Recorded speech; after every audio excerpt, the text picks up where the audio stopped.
নবী নন্দিনী হযরত ফাতিমা রাদিয়াল্লাহু তাআলা আনহার মাতৃ গর্ভে স্থান নেওয়ার পূর্বে হযরত জিবরাইল আলাইহিস সালাম রাসূল সাল্লাল্লাহু আলাইহি ওয়াসাল্লাম এর নিকট উপস্থিত হলেন। তখন জিবরাইল আলাইহিস সালাম এর হাতে একটি ফল ছিল। হযরত জিবরাইল আলাইহিস সালাম উক্ত ফলটি রাসূল সাল্লাল্লাহু আলাইহি ওয়াসাল্লাম এর হাতে দিয়ে বললেন, হে আল্লাহর প্রিয় হাবিব, আপনি এই ফলটি খান। এই ফলটি মহান আল্লাহ তাআলা আপনার জন্য প্রেরণ করেছেন। রাসূল সাল্লাল্লাহু আলাইহি ওয়াসাল্লাম জিবরাইল আলাইহিস সালাম এর বিশেষ নির্দেশে সেই ফলটি খেয়ে ফেললেন। এই ফলটিতে এমন একটি অপূর্ব ঘ্রাণ ছিল যা তিনি এই পৃথিবীতে কখনো পাননি। হযরত মুহাম্মদ সাল্লাল্লাহু আলাইহি ওয়াসাল্লাম ফলটি খাওয়ার পর হযরত জিবরাইল আলাইহিস সালাম সেখান থেকে চলে গেলেন। এই ঘটনার কিছুদিনের মধ্যেই রাসূল সাল্লাল্লাহু আলাইহি ওয়াসাল্লাম এর প্রিয়তমা স্ত্রী হযরত খাদিজা রাদিয়াল্লাহু তাআলা আনহা গর্ভবতী হলেন। কিছুদিন পর আবারও হযরত জিবরাইল আলাইহিস সালাম হযরত মুহাম্মদ সাল্লাল্লাহু আলাইহি ওয়াসাল্লাম এর কাছে আগমন করলেন এবং সুসংবাদ দিলেন, হে আল্লাহর রাসূল, এবারও আপনার একটি কন্যা সন্তান জন্মগ্রহণ করবে, যে কন্যা হবে জগৎ বরেণ্য এবং সকল রমণীদের শ্রেষ্ঠ। রাসূল সাল্লাল্লাহু আলাইহি ওয়াসাল্লাম হযরত খাদিজা রাদিয়াল্লাহু তাআলা আনহার কাছে গেলেন এবং বললেন, হে ভাগ্যবতী খাদিজা, হযরত জিবরাইল আলাইহিস সালাম এর মাধ্যমে জানতে পেরেছি যে এইবারও তোমার গর্ভে একটি কন্যা সন্তান অবস্থান করছে, যে কন্যা হবে আবেদা, উত্তম চরিত্রের অধিকারিণী এবং মুসলিম জাহানের সর্বশ্রেষ্ঠ আদর্শ নারী। হযরত ফাতিমা রাদিয়াল্লাহু তাআলা আনহা মায়ের পেটে থাকা অবস্থায় আম্মাজান খাদিজা রাদিয়াল্লাহু তাআলা আনহা কোনো ধরনের কষ্ট অনুভব করেননি। এমনকি যেই দিন ফাতিমা রাদিয়াল্লাহু তাআলা আনহা দুনিয়ার বুকে পদার্পণ করবেন, সেই দিন হঠাৎ করে প্রসব বেদনা শুরু হলো। এই সময় হযরত খাদিজা রাদিয়াল্লাহু তাআলা আনহার ঘরে সাহায্য করার মতো কোনো স্ত্রী লোক ছিল না। মা খাদিজা রাদিয়াল্লাহু তাআলা আনহা সম্পূর্ণ একা ছিলেন। অতঃপর খাদিজা রাদিয়াল্লাহু তাআলা আনহা একজন দাসীকে তার আত্মীয় স্বজনদের নিকট পাঠালেন, যাতে করে তারা উপস্থিত হয়ে তাকে সাহায্য করতে পারে। দাসী যখন তাদের কাছে গিয়ে বলল, তখন আত্মীয় স্বজন আসন্ন বিপদের কথা জেনেও কোনো ধরনের সহযোগিতার হাত প্রসারিত করলেন না। এর একমাত্র কারণ ছিল আম্মাজান খাদিজা রাদিয়াল্লাহু তাআলা আনহার ইসলাম ধর্ম গ্রহণ, যার কারণে প্রসব বেদনার বিপদের সময়ও সাহায্য করার জন্য কেউ এগিয়ে আসেননি। তারা খাদিজা রাদিয়াল্লাহু তাআলা আনহার প্রেরিত বাদীকে বলে দিল, আরব জাহানের অনেক ধনী এবং শিক্ষিত যুবক খাদিজা রাদিয়াল্লাহু তাআলা আনহাকে বিবাহের জন্য আশাবাদী ছিল, কিন্তু খাদিজা রাদিয়াল্লাহু তাআলা আনহা সকল যুবকদের প্রস্তাব প্রত্যাখ্যান করে শেষ পর্যন্ত একজন অশিক্ষিত নিঃস্ব দরিদ্র যুবক মুহাম্মদ সাল্লাল্লাহু আলাইহি ওয়াসাল্লামকে স্বামী হিসাবে গ্রহণ করেছে। সে এই কাজের মাধ্যমে আমাদের বংশের মুখে চুনকালি মাখিয়ে দিয়েছে।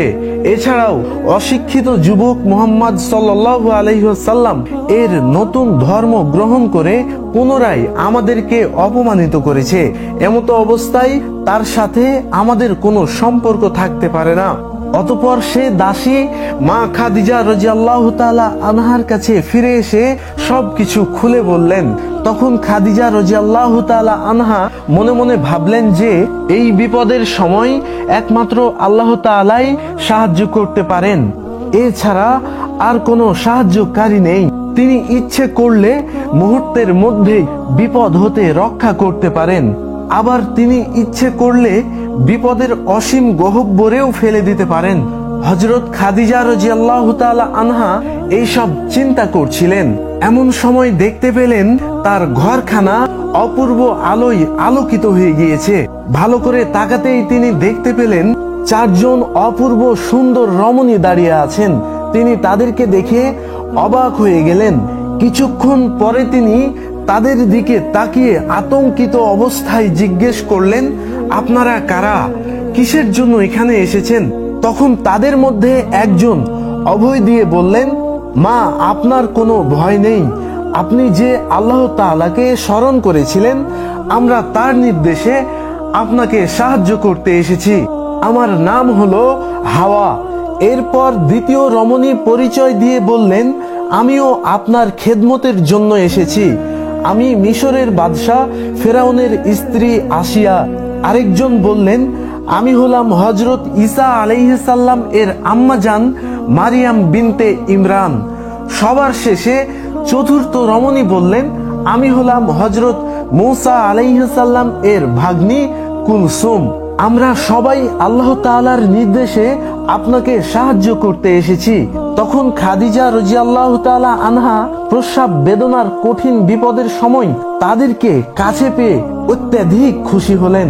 অতঃপর নবুয়তের ৫ম বছর ২০ জামাদিউল উখরা শুক্রবার খুব সকালে আরব ভূখণ্ড আলোকিত করে হযরত মুহাম্মদ সাল্লাল্লাহু আলাইহি ওয়াসাল্লাম এর পবিত্র ঘরে হযরত মা ফাতিমা রাদিয়াল্লাহু তাআলা আনহা ভূমিষ্ঠ হলেন। হযরত ফাতিমা রাদিয়াল্লাহু তাআলা আনহা ছোট কাল থেকেই সর্বশ্রেষ্ঠ মহামানব হযরত মুহাম্মদ সাল্লাল্লাহু আলাইহি ওয়াসাল্লাম এর আদর্শ গ্রহণ করেছিলেন। ফলে রাসূল সাল্লাল্লাহু আলাইহি ওয়াসাল্লাম এর প্রতিটি গুণের সমাহার ঘটেছিল মা ফাতিমা রাদিয়াল্লাহু তাআলা আনহার মধ্যে।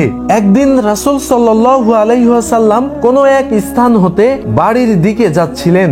এমন সময় এক খোদাদ্রোহী কুরাইশ রাস্তা অবরোধ করে দাঁড়ালো। শুধু পথ অবরোধ করলো তাই নয়, বরং রাসূল সাল্লাল্লাহু আলাইহি ওয়াসাল্লামকে নানাভাবে অকথ্য ভাষায় গালিগালাজ করতে লাগলো। এমনকি সে রাসূল সাল্লাল্লাহু আলাইহি ওয়াসাল্লাম এর মাথায় কতগুলো ধুলাবালি নিক্ষেপ করলো। কিন্তু মানবতার মহান শিক্ষক দয়ার আধার কোনো কিছু না বলে চুপচাপ দাঁড়িয়ে রইলেন। ইতিমধ্যে হযরত ফাতিমা রাদিয়াল্লাহু তাআলা আনহা সেখানে উপস্থিত হলে এমন অমানবিক দৃশ্য দেখে তিনি স্থির থাকতে পারলেন না, বরং তিনি পিতার মাথার ধুলোবালি ঝাড়তে ঝাড়তে খোদাদ্রোহী কুরাইশকে লক্ষ্য করে বললেন, তোমরা কি মানুষ নাকি অমানুষ? তোমাদের মধ্য কি মানবতার লেশ মাত্রও নেই? আমার পিতা তোমাদের কি এমন ক্ষতি করেছে যে তোমরা তার সাথে এমন অমানবিক অত্যাচার করছো? যোগ্য পিতার আদর্শবান মেয়ে মা ফাতিমা রাদিয়াল্লাহু তাআলা আনহার তিরস্কারে খোদাদ্রোহী কুরাইশ জবাব দিতে না পেরে কোনো কিছু না বলেই লজ্জিত হয়ে সেখান থেকে চলে গেলেন। অনুরূপ ভাবে আরেক দিনের ঘটনা, রাসূল সাল্লাল্লাহু আলাইহি ওয়াসাল্লাম একদিন কাবার সামনে সালাত আদায় করছিলেন। এমন সময় একদল খোদাদ্রোহী কুরাইশ একটু দূর থেকে খুব জোরে জোরে রাসূল সাল্লাল্লাহু আলাইহি ওয়াসাল্লামকে নানা অকথ্য ভাষায় গালিগালাজ করছিল। রাসূল সাল্লাল্লাহু আলাইহি ওয়াসাল্লাম যখন সালাতরত অবস্থায় সিজদায় গেলেন, এমন সময় খোদাদ্রোহী কুরাইশরা উটের নাড়ি ভুঁড়ি এনে রাসূল সাল্লাল্লাহু আলাইহি ওয়াসাল্লাম এর উপর চাপিয়ে দিলেন। মুহূর্তের মধ্যেই তার সমস্ত জামা কাপড় নষ্ট হয়ে গেল। নাড়ি ভুঁড়ি চাপে কোনোভাবেই রাসূল সাল্লাল্লাহু আলাইহি ওয়াসাল্লাম মাথা তুলে দাঁড়াতে পারছিলেন না। হযরত মুহাম্মদ সাল্লাল্লাহু আলাইহি ওয়াসাল্লাম এর এমন অবস্থা দেখে কুরাইশরা অট্ট হাসিতে মেতে উঠল। হযরত ফাতিমা রাদিয়াল্লাহু তাআলা আনহা খবর পেয়ে সেখানে উপস্থিত হলেন এবং পিতার এই রূপ অবস্থা দেখে তিনি নিজেকে স্থির রাখতে পারলেন না। তিনি তৎক্ষণাৎ চোখের পানি মুছতে মুছতে রাসূল সাল্লাল্লাহু আলাইহি ওয়াসাল্লাম এর মাথার উপর থেকে নাড়ি ভুঁড়িগুলো সরিয়ে ফেলে দিলেন। মা ফাতিমা রাদিয়াল্লাহু তাআলা আনহা নাড়ি ভুঁড়ি ফেলে দিয়ে মনের চাপা ক্ষোভ দূর করতে পারলেন না, বরং পিতার পাশে দণ্ডায়মান হয়ে কঠোর ভাষায় তাদেরকে তিরস্কার করতে লাগলেন। হযরত ফাতিমা রাদিয়াল্লাহু তাআলা আনহার তিরস্কারমূলক কথা শুনে খোদাদ্রোহী কাফেররা লজ্জিত হয়ে সেখান থেকে চলে গেলেন। এমনকি ঐতিহাসিক উহুদ যুদ্ধের সময় কাফেরেরা নবীজি সাল্লাল্লাহু আলাইহি ওয়াসাল্লামকে পাথর মেরে ভূপাতিত করেছিলেন। রাসূল সাল্লাল্লাহু আলাইহি ওয়াসাল্লাম এর আহত হওয়ার সংবাদ পেয়ে মা ফাতিমা রাদিয়াল্লাহু তাআলা আনহা অস্থির হয়ে পড়লেন। ওই মুহূর্তে তিনি উহুদের ময়দানে উপস্থিত হলেন। মা ফাতিমা রাদিয়াল্লাহু তাআলা আনহা উহুদের ময়দানে উপস্থিত হয়ে দেখতে পেলেন তার আব্বাজানের পবিত্র দণ্ড মোবারক এবং কপাল মোবারক হতে অঝরে রক্ত পড়ছে। অজ্ঞান হয়ে তিনি মাটিতে পড়ে আছেন। এমন করুণ অবস্থা দেখে মা ফাতিমা রাদিয়াল্লাহু তাআলা আনহা রাসূল সাল্লাল্লাহু আলাইহি ওয়াসাল্লাম এর পবিত্র মাথা মোবারক নিজের কোলের উপর তুলে নিলেন।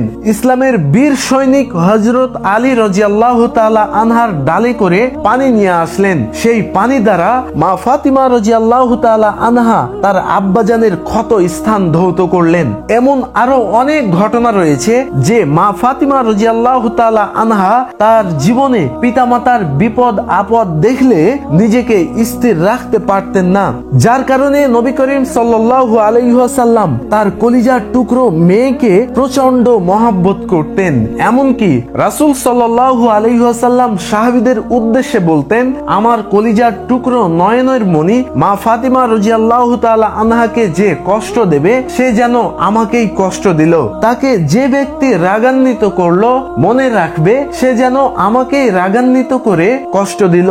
হযরত মা ফাতিমা রাদিয়াল্লাহু তাআলা আনহার বোনের বিবাহ হয়ে যাওয়ার পর পিতামাতার সংসারে ছিলেন একমাত্র স্নেহের মমতার অধিকারিণী। পিতা এবং মাতা উভয়ের স্নেহ মমতা পেয়ে হযরত মা ফাতিমা রাদিয়াল্লাহু তাআলা আনহা আনন্দে জীবন কাটাতে লাগলেন। কিন্তু তার এই সুখ বেশি দিন স্থায়ী হলো না, কেননা হযরত খাদিজা রাদিয়াল্লাহু তাআলা আনহা বিভিন্ন রোগে শোকে অতিশয় দুর্বল হয়ে পড়লেন।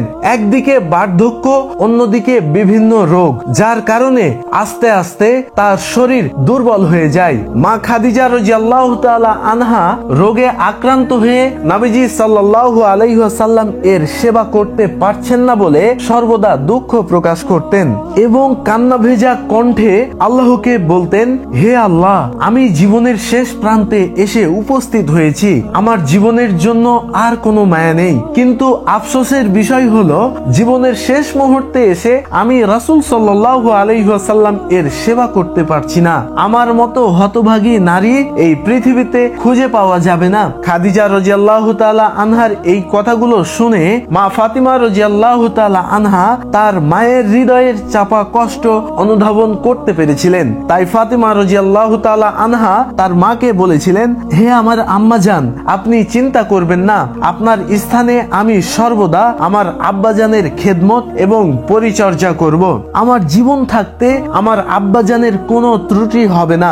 মৃত্যুর পথযাত্রী হযরত খাদিজা রাদিয়াল্লাহু তাআলা আনহা এর মেয়ের কথা শুনে খুবই আনন্দিত হলেন এবং হাসি মুখে মেয়েকে বললেন, হে ফাতিমা, এই পৃথিবী থেকে আমি চলে যাওয়ার পর কোনো দুঃখ করবে না, বরং আমার মাগফিরাতের জন্য মহান আল্লাহ রাব্বুল আলামিনের কাছে দোয়া করবে। তবে তোমার কাছে আমার বিশেষ অনুরোধ হলো আমার মৃত্যুর পরে তোমার আব্বাজানের খেদমত করবে, তোমার আব্বাজানের যত্ন নেবে। হযরত ফাতিমা রাদিয়াল্লাহু তাআলা আনহা এর বয়স যখন মাত্র 11 বছর, তখন মা খাদিজা রাদিয়াল্লাহু তাআলা আনহা এই পৃথিবীর মায়া ত্যাগ করেন। মা খাদিজা রাদিয়াল্লাহু তাআলা আনহার মৃত্যুর পর রাসূল সাল্লাল্লাহু আলাইহি ওয়াসাল্লাম নিজেকে স্থির রাখতে পারলেন না। মনে হতো যেন রাসূল সাল্লাল্লাহু আলাইহি ওয়াসাল্লাম এর অন্তর ভেঙে চৌচির হয়ে গেছে। এর কিছুদিন পরেই মা ফাতিমা রাদিয়াল্লাহু তাআলা আনহাকে নিয়ে রাসূল সাল্লাল্লাহু আলাইহি ওয়াসাল্লাম মদিনায় হিজরত করলেন। প্রিয় দর্শক, আমাদের ভিডিওগুলো যদি আপনাদের ভালো লেগে থাকে তবে অবশ্যই লাইক, কমেন্ট, শেয়ার করে পাশে থাকবেন। খুব দ্রুতই নিয়ে আসবো নতুন কোনো ভিডিও। ততক্ষণ পর্যন্ত আপনারা সকলেই ভালো থাকবেন, সুস্থ থাকবেন। আল্লাহ হাফিজ।